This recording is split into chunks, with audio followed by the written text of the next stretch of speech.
भाणे सरबत दा बना, नानक नाम चढ़दी कला, तेरे भाणे सरबत दा बना, तेरे भाणे सरबत दा भला।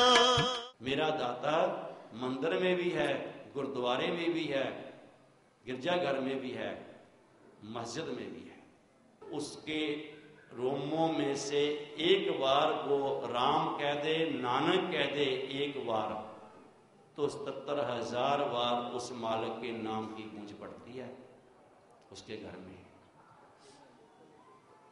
वो एक उस आंख से जब देखना शुरू करता है तो समझो प्रकाश रोम रोम से भी निकलता है, रोम रोम से उसको देखता है।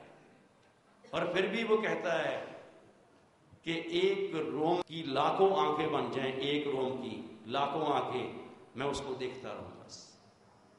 फिर भी वो ये चाहता है, भाव उसका जी नहीं भरता, क्योंकि उसका रूप भी इतना सुंदर है, इतना लाही है। हुजूर ने कहा मेरा गोविंद सुंदर, मैं खड़ी निमानी, तुद संग लग सुहागण होसा। देखो उसके साथ ही जुड़ करके जीव आत्मा सुहागण नार कहलाएगी। उससे छोड़कर उसे जीव दुहागण है। भाव वो काल की तरफ हो गया, कभी लोटा इधर को गिर गया, कभी इधर को गिर गया।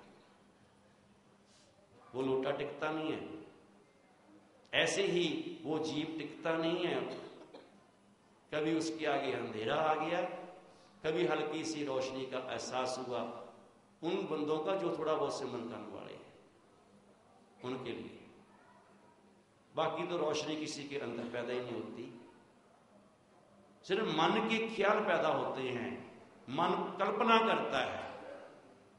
रोशनी जहां आ गई वहां तो तेर मेर खत्म हो जाती है। तो कहता है कि मुझे तो कुछ नहीं चाहिए, बस तू है ना, बस तू ही तू है। तू तू करता तू हुआ, मुझ में रहा ना हूं, जब आपा पर का मिट गया, जब देखा तो फिर तो हर तरफ वही है। हमने पहले भी कई बार कहा, मंदिर अंदर गुरु नानक देखा, गुरु द्वारे राम, प्रभु प्यारे एक बहे हैं, मनमुख ना सके पहचान। प्रभु प्यारे तो एक हैं, जो जिनको प्यारे कहा गया है वो एक है, एक ज्योत से जुड़े हुए हैं।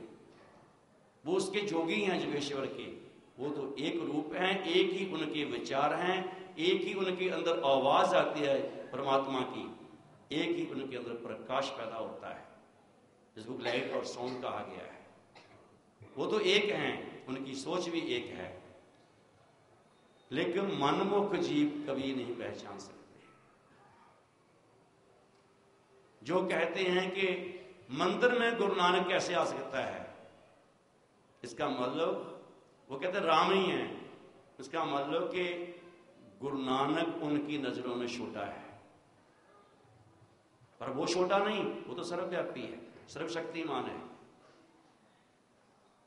जो कहते हैं गुरुद्वारे में राम कैसे आ सकता है, राम तो मंदिर में रहता है। उस सर्वव्यापी राम को हमने जाना ही नहीं, जो खुद को नहीं जाना उसको क्या जानेंगे। राम अगर परमात्मा है तो वो कहां नहीं है, वो तो सब जगह पे है। हमारी देखने वाली आंख नहीं। बुल्ले शाह कहते हैं, बुलिया शौ तेथों वख नहीं, सच आखां ते रहिंदा कख नहीं, पर तेरी वेखण वाली अख नहीं। शौ तो हमारे सबके साथ है, हमारे पास वो आंख ही नहीं देखने वाली, आंख पे पर्दा पड़ा हुआ है। इसलिए जिसकी आंख बंद है उसको शौ क्या नजर आएगा। अरे हमारे सांस वही तो चला रहा है,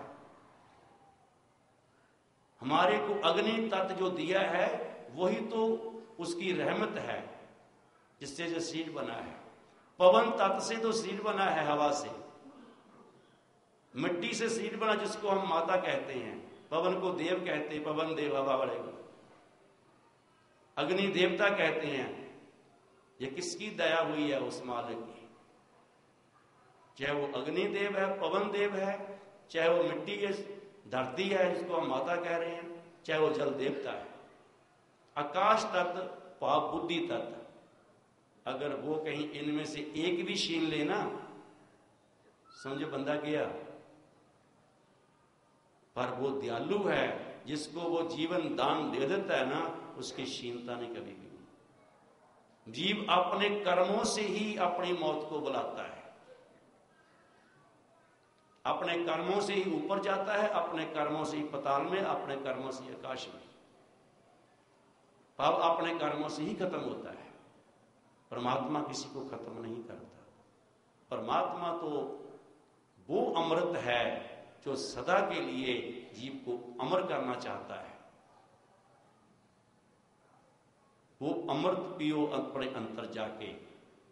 हजूर महाराज दर्शन दाहने वाणी में लिखा है, अमृत पियो जुग जुग जियो, जस जशवंती हर चरणी थियो।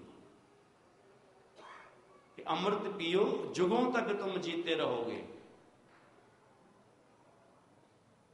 वो अमृत पियो जो तुम्हारे अंतर से बरस रहा है। कि चिमचिम वर्षे अमृत धारा, मन पीवे सुन शब्द विचारा। कि मन जब उस रस को, उस शब्द के रस को सुनेगा, पिएगा, रस ग्रहण करेगा, समझो वो अमर हो जाएगा। मन और आत्मा में इसीलिए कहा कोई अंतर नहीं। अगर अंतर होता, गुरु साहब कैसे लिखते, मेरा मन लोचे गुरु दर्शन ताई, बिल्प करे चातर की न्याई। लोचता कब है? जब माया का पर्दा हट जाता। माया करके जी मनमुख है, उसको मनमुख कहा जाता। जो बाहर की माया में फंस गया, वो भ्रमों में पड़ गया है, इसलिए वो मनमुख बन गया। वो गुरुमुख कभी भी नहीं बन सकता। गुरु की मत के हिसाब से जो चलेगा, उसकी सोच से, उसकी रहत मर्यादा में रहता हुआ, वो जीव गुरुमुख बनेगा। बस उसी का ही रोम रोम उसका सिमरन करेगा, उसका शुक्राना करेगा। जब हम कंठ से, जीवा से उसका नाम नहीं जप सके, कंठ से नहीं जप सके, श्वासों से क्या जपेंगे? जब जागृति थोड़ी सी आ जाती है ना, फिर सोए पड़े भी, शरीर सोता है, आत्मा तो कभी भी नहीं सोती। शरीर को आराम चाहिए, आत्मा तो अजर अमर है, लेकिन दबी हुई है। जब अंतर से नाम श्वास श्वास चलता ना, तो अंतर से अपने आप ही सोए पड़े, ये कह लो कि हर टाइम एक आनंद सा, एक सुरूर सा, एक सुकून सा बना रहता है। उसको चिंता का है कि जिसकी मन की गहराई में से नाम जो है वो आगे बढ़ता गया है, उसी के मुड़ के द्वारा फिर उसके बाद उसी के अंतर से रोम रोम से नाद चलता है, रोम रोम से उसी के सिमरन होता है। इसलिए सबसे पहले हमें अपना आप जानने की जरूरत है, हम कौन हैं। शीशे के आगे खड़े होकर देखें तो शक्ल नजर आएगी बाहरी। जो बोलता है उसका, जिसको आत्मा कहा गया, वो आत्मा किसी को नजर नहीं आती।